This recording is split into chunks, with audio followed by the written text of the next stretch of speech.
Berikutnya sambutan dari penulis buku Ilmu Bening Sebening Hati Sang Guru, sebuah biografi Al-Maghfurlah Tuan Guru Haji Abdul Hafiz Sulaiman, yang akan langsung disampaikan oleh penulisnya Ustaz Haji Patumpu Adnan MH. Beliau adalah alumni tahun 89 Pondok Pesantren Selaparang. Kepada Ustaz Haji Patumpu Adnan, disilakan.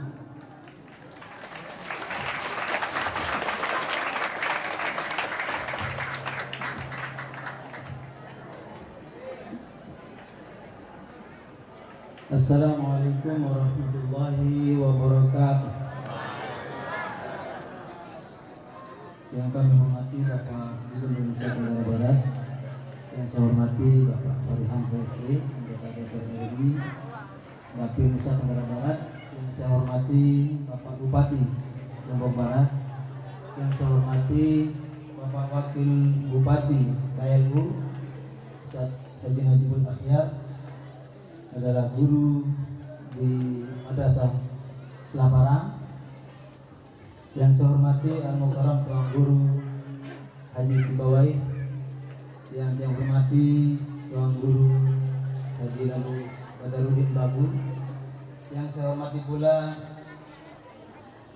Tuan Guru Haji Muharram Mahfud, dan para alumni, santri, santriwan, santriwati Pondok Pesantren Selaparang, sikatnya hadirin hadirat yang tidak bisa kami sebutkan satu persatu.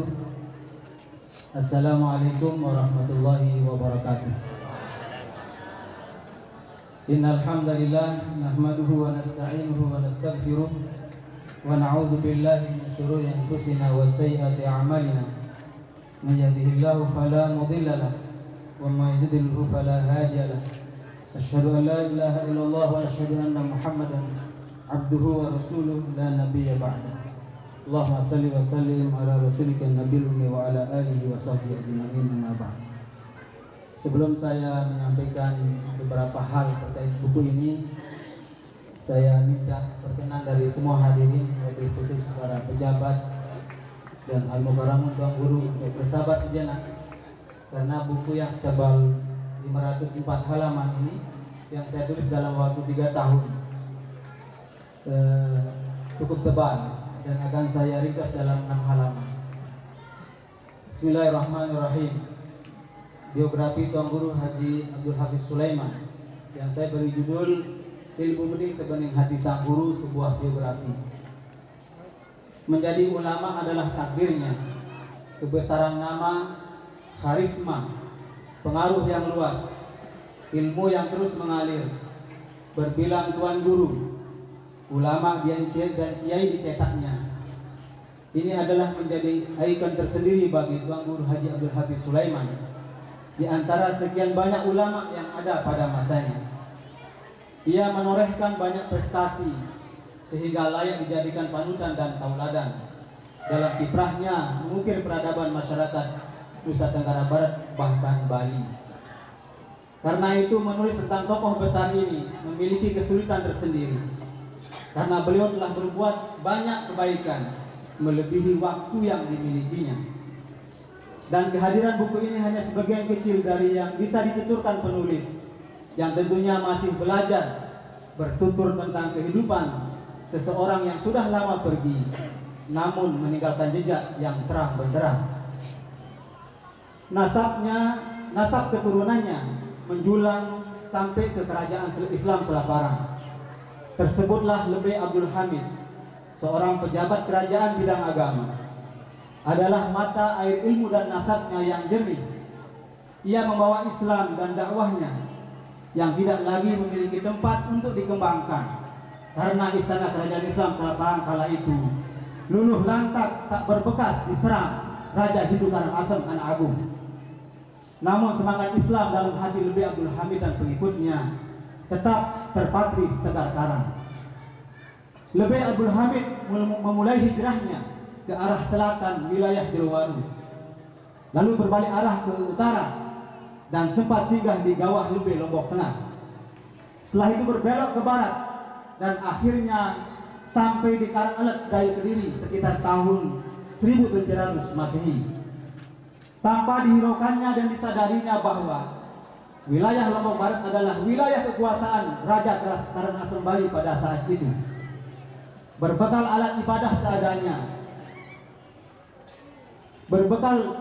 seadanya seperti nampan tempat wudhu, tongkat khatib, dan menyandang Quran tulisan tangan yang saat ini berusia sekitar 500 tahun dan masih terjaga dengan baik. Dengan mantap hati ia jadikan Karangalat Sedayu Kediri sebagai basis pengembangan Islam baru dan aman dari segala gangguan. Meski sekali lagi berada di pusat kendali kerajaan Hindu Karangasem saat itu. Masjid Karangalat, Masjid Bawak Sukun, Masjid Jami Baitur Rahman Kediri adalah bukti kuat hingga saat ini untuk menemukan jejak Lebih Abdul Hamid yang merupakan nenek moyang dari Tuan Guru Haji Abdul Hafiz Sulaiman. Juga menegaskan sebagai orang yang pertama ada di wilayah Kediri dengan Islam sebagai ruh dan jiwanya, masjid sebagai basis ilmu pengembangan dakwahnya. Dalam waktu yang sama, Raja Karangasem yang bercokol di Cakra Negara mengakui akan keberanian, keberadaan, eksistensi dan kegigihan Lebih Abdul Hamid dan keturunannya dalam mengajarkan Islam dan menyebarkannya. Pengakuan itu pun datang pada tanggal 14 Rajab 1282 Hijriah, bertepatan dengan tanggal 4 Desember 1865. Dende Aminah alias Dende Nawangsasi, istri Raja Hindu Karangasem Cakranegara, memberikan kepercayaan kepada Lebih Ahmad atau dipanggil Haji Ahmad sebagai wakil atau nasir mutlak atas tanah wakaf yang diperuntukkan untuk suguhan nasi Mukimin Masjid Kediri. Tertera pada selembar akta wakaf yang lengkap dengan kop resmi Raja Karangasem yang bertuliskan Sri Paduka Ratu Agung Murah Karangasem dengan berbahasa Arab Melayu. Sertifikat tanah Raja Karangasem tersebut kini masih ada dan dalam kondisi cukup baik dan berumur sekitar 153 tahun Masehi dan telah diperbaharui dalam bentuk akta tanah sesuai peraturan yang ada. Hadirin yang berbahagia, hal ini membuktikan bahwa Tuan Guru Haji Abdul Hafiz dan keturunannya mampu menjaga dengan baik amanah wakaf yang diurus secara turun-temurun dan akan terus mengurusnya sampai keinginan sang wakif ini terlaksana. Tuan Guru Abdul Hafiz Sulaiman, sanad ilmunya juga tersambung kepada Imam Syafi'i rahimahullah. Artinya juga tersambung kepada Rasulullah SAW, sepertinya ditegaskan oleh gurunya, yaitu Syekh Umar bin Husain Ad-Dagastani, yang mengatakan dalam ijazahnya yang ditulisnya, yang mengatakan amma ba'd fayaqulul faqiru ila Allah al-Ghani Umar bin Husain Ad-Dagastani anna al-fadila Abdul Hafiz bin Sulaiman al-Bali lama talaba min al-ijazata fi ibadatil ulumi wa qad kana hadara majlisi hadzal faqir muddatan min az-zaman wa akhadha minni ba'd al-ulumi wa anastu minhu rushda fima tu'rifa akhdhuhu min al-fununi ajaztu lahu fil ulumi allati akhadhaha minni wa fima lam ya'khudha minni fima huwa ahlun laha kama ajazani bidzalika al-alimul fadil syekhi wa ustadhi as-sayyid Abdul Karim bin Sayyid Hamzah Ad-Dagastani akramallahu bi lutfihi bi sanadihil muttasili ila al-imami Muhammad bin Idris Asy-Syafi'i wa minhu ila khairil anam alaihi salatu wassalam al-fakir ila Allah al-Ghani Umar bin Husain Ad-Dagastani hurira hada 15 Syawal alaf wa 354. Beliau bilang dalam ijazahnya itu, saya Umar bin Husain Ad-Dagastani, hamba yang fakir, menyatakan kepada yang mulia, menyatakan bahwa yang mulia Abdul Hafiz Sulaiman Al-Bali. Kenapa dibilang Al-Bali? Karena pada saat itu beliau berangkat saat kita masih bergabung dengan Bali sebagai wilayah Daswatin itu namanya waktu itu. Meminta kepada saya pengijazahan berbagai ilmu, dan dia selalu menghadiri majelis ilmu yang saya asuh dan mengambil dari saya sebagian ilmu.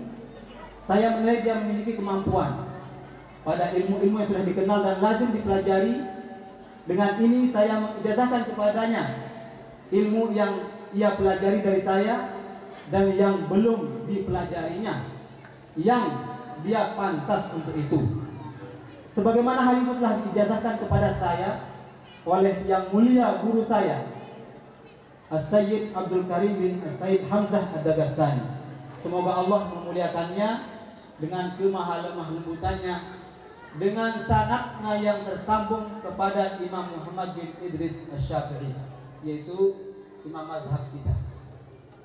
Dari Imam Syafi'i sampai kepada manusia terbaik atasnya keselamatan dan kedamaian, yaitu Nabi kita Muhammad Sallallahu Alaihi Wasallam. Tuan Guru Abdul Hafiz memiliki 6 ijazah. Pertama dari Syekh Muhammad Zainuddin bin Almarhum Syekh Utsman Sarawak.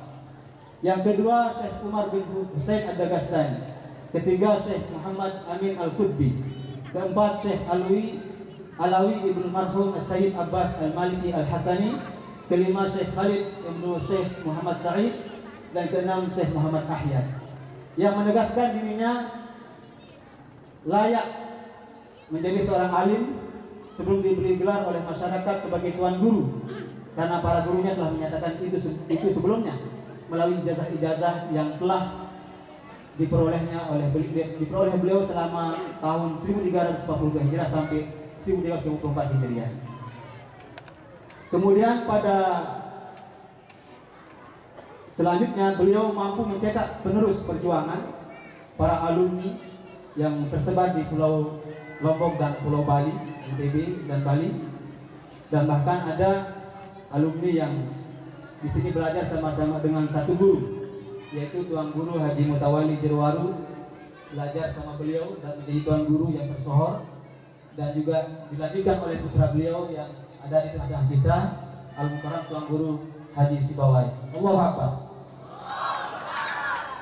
Pada masanya beliau bisa menegaskan ke diri sebagai kota ilmu agama dan kota santri bersama para ulama dan tuan guru, para sepuh, di mana beliau sebagai ulama tertua pada saat itu bersama Tuan Guru Haji Mustafa Khalidi, Tuan Guru Haji Abdul Karim, Tuan Guru Ibrahim Khalidi, Tuan Guru Abdul Muhid, dan Tuan Guru Tajuddin menjadikan Kediri sebagai tempat pengembangan ilmu Islam yang tersohor di seantero NTB. Kemudian pasca kemerdekaan beliau berperan di bidang politik, yaitu sebagai anggota konstituante dari Partai Masyumi pada dari tahun 1956 sampai 1959. Beliau menjadi wakil bersama Maulana Syekh Tuan Guru Kiai Haji Muhammad Zainuddin Abdul Majid menjadi utusan dari Pulau Lombok. Dan beliau berdua berhasil memperjuangkan kita berpisah dari Bali dan menjadi provinsi tersendiri, menjadi provinsi Nusa Tenggara Barat, yaitu tepatnya pada tanggal 17 Desember 1958 yang diatur dalam Undang-Undang Nomor 64 Tahun 1958. Dan keberhasilan ini beliau tentu adalah karena kecerdasannya, keikhlasannya, dan kerja kerasnya, dan ditopang oleh akhlak beliau yang mulia. Dan semua kita dengar cerita dari alumni dan siapa saja yang pernah bertemu dengan beliau memiliki akhlak yang mulia, dan inilah yang merupakan menjadi satu kekuatan beliau di dalam menyebarkan agama Islam, mengajar para muridnya sehingga menjadi orang-orang yang terkenal saat ini. Terakhir, bahwa ilmu bening sebening hati sang guru. Ya. Kata-kata ini tidak terlalu sulit bagi saya untuk menulisnya, karena memang cerita beliau tentang keikhlasannya, tentang perayaan akhlaknya yang halus membuat judul ini menjadi tidak sulit untuk saya temukan. Sehingga pada saat ini alhamdulillah warisan ilmu beliau ini tetap berjalan, karena memang dasar yang sudah baik dan insya Allah akan menghasilkan kebaikan pula. Bahwa pewarisan dan estafet ilmu beliau terus berjalan dari yang dimulai sejak 1700 tahun yang silam, mulai dari Nabi Abdul Hamid generasi pertama, kemudian Nabi Ahmad generasi kedua, kemudian generasi ketiga adalah Mami Halimah, generasi keempat Haji Sulaiman, kemudian generasi kelima Tuan Guru Haji Abdul Hafiz Sulaiman, generasi keenam yaitu Tuan Guru Haji Lalu Mahsun, dan telah bersiap generasi ketujuh yaitu Tuan Guru Haji Lalu Muhammad Saifuddin Muhsin, Tuan Guru Haji Lalu Fahmi Hussein, dan Tuan Guru Haji Lalu Fatimur Farhan bin Muhsin, dan juga para alumni yang lain. Namun di balik semua yang kita ungkap tentang beliau, fadilah-fadilah yang dimiliki oleh beliau, tentu sebagai manusia biasa beliau juga memiliki kekurangan-kekurangan, tapi buku ini adalah hadir untuk mengungkap sisi-sisi kebaikan agar kita semua bisa mendapatkan kebaikan, bisa mendapatkan suri teladan dan contoh yang baik dalam hidup ini.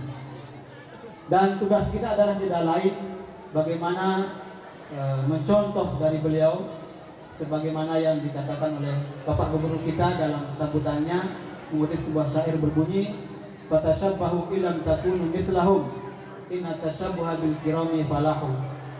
Tirulah walau engkau tidak seperti mereka, meniru orang mulia adalah kunci kesuksesan. Apa yang saya tulis ini adalah sebuah upaya dan sebuah tanggung jawab yang besar yang saya tulis dalam waktu yang cukup lama, 3 tahun, dan untuk pertama ini akan dicetak sebanyak 500 eksemplar. Tentu masih banyak kekurangan, banyak kehilapan di dalamnya mungkin.